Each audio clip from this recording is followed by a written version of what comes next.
Sister Nivedita স্বামী বিবেকানন্দের শিষ্যা। 1904 সালের দিকে ভারতের জন্য একটি জাতীয় পতাকার নকশা তৈরি করেন। সরকারি পিআইবির তথ্য অনুযায়ী তিনি পতাকার কেন্দ্রে বজ্র রেখেছিলেন এবং তার ছাত্রীদের দিয়ে বাংলায় বন্দে মাতরম লেখাটি সূচিকর্ম করিয়েছিলেন।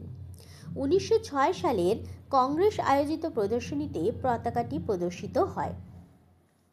গাঢ় লাল রং স্বাধীনতা সংগ্রাম ও আত্মত্যাগের প্রতীক, সোনালী রং বিজয়ের প্রতীক, বজ্র শক্তি ও আত্মত্যাগের প্রতীক।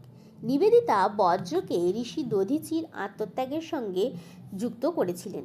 পুরাণের কাহিনীতে দধিচি নিজের অস্থি দান করেছিলেন, যার দ্বারা বজ্র নির্মিত হয়েছিল। নিবেদিতার কাছে এই কাহিনী ছিল দেশের জন্য নিঃস্বার্থ আত্মত্যাগের আদর্শ। পদ্ম ছিল পবিত্রতা ও ভারতীয় সংস্কৃতি ঐতিহ্যের প্রতীক। বন্দে মাতরম অর্থাৎ মাতৃভূমিকে প্রণাম, এটি তখনকার জাতীয়তাবাদী আন্দোলনের অত্যন্ত শক্তিশালী স্লোগান ছিল, এখনও তাই আছে।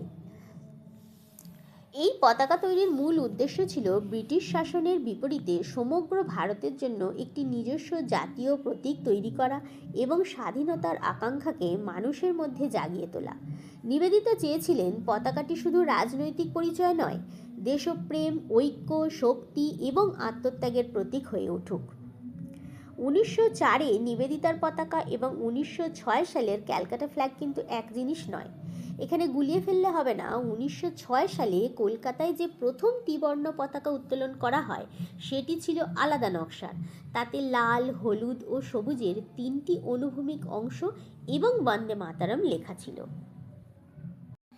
7ই আগস্ট 1906 কলকাতার পার্সিবাগান স্কোয়ারে এই পতাকা উত্তোলন করা হয়। প্রচলিত ঐতিহাসিক বর্ণনায় এর নকশার সঙ্গে শচীন্দ্রপ্রসাদ বসু ও হেমচন্দ্র কানুনগোর নাম যুক্ত করা হয়। পতাকার 3টি অনুভূমিক রং, 8টি পদ্ম, বন্দে মাতরম, সূর্য ও অর্ধচন্দ্র ছিল। মাদাম ভিকাজি কামার 1907 সালের পতাকাটি বিশ্লেষণ করলে দেখা যায় এটি শুধু একটি পতাকা ছিল না, বিদেশের মাটিতে ভারতের স্বাধীনতার দাবি জানানোর একটি রাজনৈতিক প্রতীক ছিল। আগস্ট 1907 জার্মানির স্টুটগার্টে দ্বিতীয় আন্তর্জাতিক সমাজতান্ত্রিক কংগ্রেসের মাদাম ভিকাজি কামা ভারতের স্বাধীনতার পতাকা উত্তোলন করেন।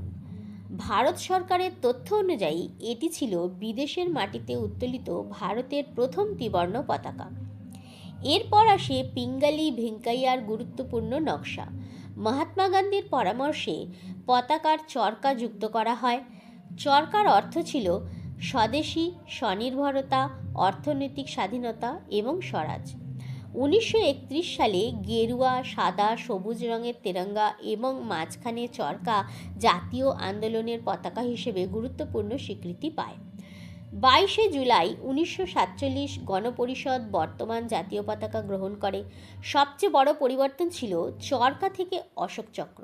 অশোক চক্র নেওয়া হয় সারনাথের অশোক সিংহস্তম্ভের ধর্মচক্র থেকে। এর 24টি কাঁটা ধর্ম, ন্যায় ও অবিরাম গতির প্রতীক হিসেবে ব্যাখ্যা করা হয়।